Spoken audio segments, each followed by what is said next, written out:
Hey YouTubers, Kevin here, and I just want to give you an update on the cabin and how we're coming along here at the beach. Just want to, if you come and take a look over here, this is some of the wall panels that we've gotten finished and getting ready to install, and we're really happy with the way these came out. We're pretty tickled with it. We spent a fair amount of time cussing and discussing the walls and trying to figure out, probably blew about 2 weeks of productivity in the process because we just didn't know exactly what we wanted to do.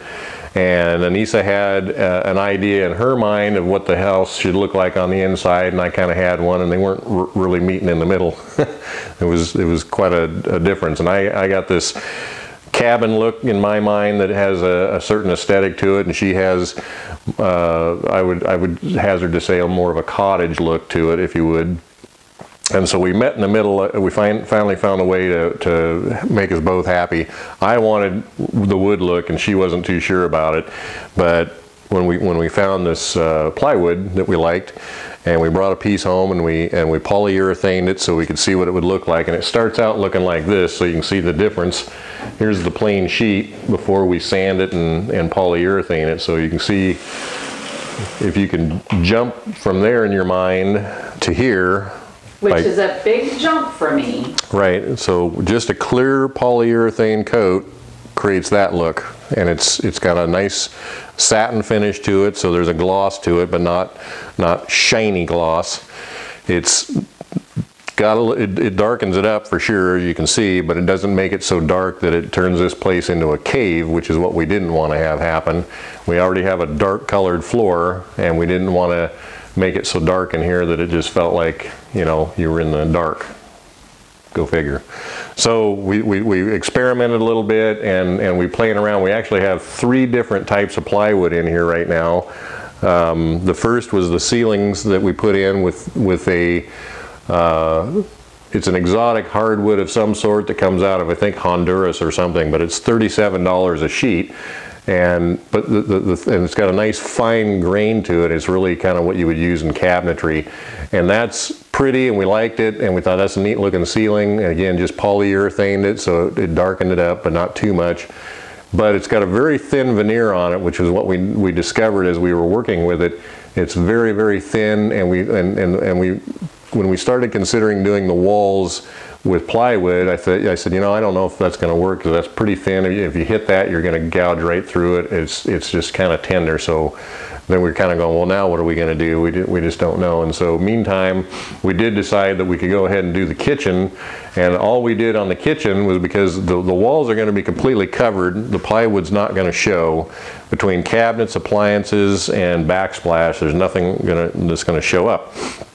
So we said, why not just throw some regular old construction grade exterior plywood on here and throw some paint on it and cheap out a little bit, because why spend all the money on the wood if it's not going to show anyway? There's no sense in having pretty wood in here. So this stuff was $14. Okay, so $14 a sheet for 1/2 inch, just regular construction grade plywood. And you can see there's knots, and it's rough, and there's some splits, and you know, some blown out. It'll be covered. Yeah, so it's on there for structural rigidity, and that's it. And so we just went ahead and slapped some paint on it and put it up.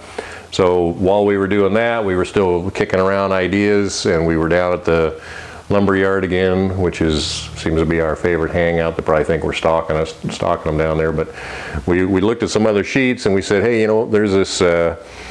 It's an exterior grade of plywood, but it's got sanded on one side, so it's got a nicer finish.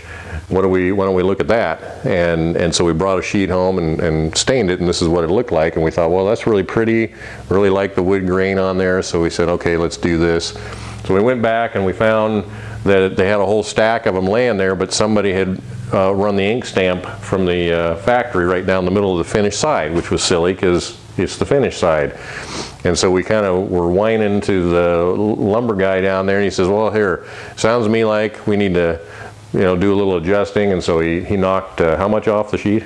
We paid about $18 a sheet for all of them. And they were 27, right? Yeah, 27. 27. So And that was for 24 sheets. That was so we saved ourselves a couple $100 by doing a little squealing, lamenting you know, if we're going to have a sanded side, then why'd they put the ink stamp down the middle of it? And so we had to do a little extra sanding on it, but we got rid of the stamp and saved ourselves a lot of money. And so we shaved a few $100s off the project. And I think it's important, Kevin, all in all, with changing the type of material on the walls versus the ceiling, and then the lesser expensive plywood in the kitchen. Overall, we saved about $500 to $600 Right. on our walls and ceilings because we did that adjustment. Yeah. So that really came out, you know, economically it came out to our benefit. Aesthetically it came out to where we wanted to be. Let's show them what it looked like. Let's show them the bathroom. Okay, so we'll flip the light on in here and you can kind of see we're walking through here in Did y'all notice he said light? We actually have a light up. yeah, I threw a light up temporary because it gets dark in here. So this is the first batch of plywood that we got a hold of. We did the ceiling already and the other plywood, and then this is the new stuff that we're putting up. We got a few more sheets. It's our access to the attic. We gotta build. You move that ladder. Get the panorama here.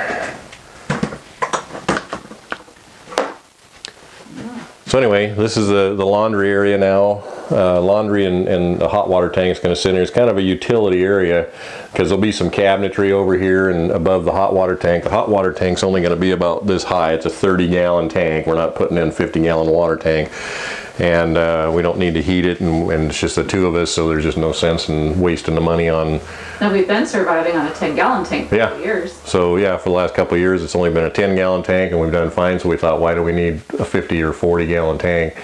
So we got one more strip to put in right here, and this is a different batch of plywood than the ones you were looking at out there, and the grain's different, so we're just keeping the grain the same in here, and then the other patch came from a different processor, so it's got a different look to it, so we're not mixing them.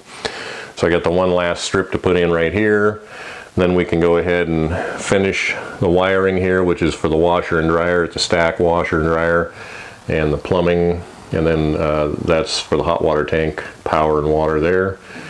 And then an outlet down here, and then a switch for the overhead light that we haven't put in, so that's where we're at there. We'll get these last couple sheets on this side, and then we'll be ready to trim out the inside of this room and hang the door, trim the seams, and put in the outlets and the plumbing, and then the vanity will go right here. We got a shower to finish up yet, which we still are deciding on for tile and so forth. Yes, we're vacillating. I really wanted to be brave and do. But that's the nice thing about shower, but I can't. We're working on our own timeline. We're not in a hurry. We're kind of going through the discovery process as we decide what we want and don't want and what we like. And we're changing our mind a lot because we're just, you know, we didn't set this in stone. We're enjoying the process. So that's kind of where that's at.